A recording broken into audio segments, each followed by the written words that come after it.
So we'll talk about that ESPYs in 2008. Ironic, the perseverance that you and Stuart would need. His cancer returned in 2011. You came down with complications, we think, from your cancer treatments a year after with MDS in 2012. Right. What was it like to have to summon all that energy and courage a second time? Perseverance is the word. Just be patient and persistent. I mean, you don't fight cancer or any kind of illness expecting it to come back or thinking about it. So I didn't. I had to put it out of my mind. You know, I faced it in 2007, went through the treatment, chemo, radiation, lost the hair, came back, you know, blah, blah, blah. And, you know, you just move forward. Same thing with Stu. You know, Stu was, you know, you still saw him on SportsCenter.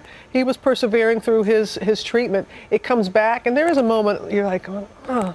But you just realize, okay, I've gone through it before. I can do this again. You have a better sense of what it is you're facing. I mean, that first time, I remember the first time chemotherapy, and I'm like bracing myself, and I'm like, that's it?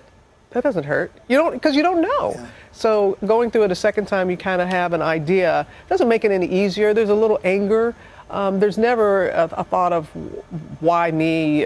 No one is deserving of that, of a second diagnosis or any diagnosis. But you just think of all the many, many people who are in the same situation that you are, and you just do whatever you have to do to keep moving forward. As the great Pat Summitt, she told me, left foot, right foot, breathe. You just, left foot, right foot, breathe. You just keep moving forward. So February 20th, 2013, it's a special day. That's the day you came back to Good Morning America after that run with MDS. And to this day, I'm so proud of a lot of things, but one of them was the fact that you received a Peabody Award along with ABC News, and I'm going to read from the citation. It was for allowing ABC to document and build a public service campaign around your battle with a rare disease, and for inspiring hundreds of potential bone marrow donors to register, as well as heightening awareness of the need for more donors. I think your mom had many great sayings, but one of those is really making the most out of a bad situation. Make your mess your message. There you go. Make your mess your message. Didn't you do that in a remarkable way with MDS? I had a lot of help, Ray. I had a lot of help with that. Bob Iger, it started from the very top, extremely supportive. All the ABC stations across the country, holding different kind of bone marrow drives and things like that, and just the support. And I didn't want to be so public, and it was my dear mom. And first of all, when I was diagnosed with breast cancer and I didn't want to say anything, she said, make your mess your message. And I was like, okay, the message is early detection. When I was diagnosed with MDS, which I had never heard of before I was diagnosed, I'm like, well, what's the message here?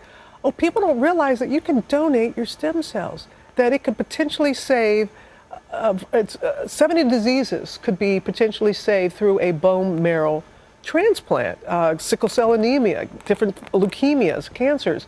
And so my message was to let people know how it's just swabbing. And my alma mater, my beloved alma mater, Southeastern Louisiana, the Lions, they did a swabbing for Robin, where they had the athletes. I know, it was great. And registering a lot of people. So my sister, Sally Ann, who, thank the good Lord, was a perfect donor, perfect match, has really been on a crusade of going around the country and letting people know what it takes to be a donor and encouraging people to do that. So it's been wonderful that we've been able to increase the registries.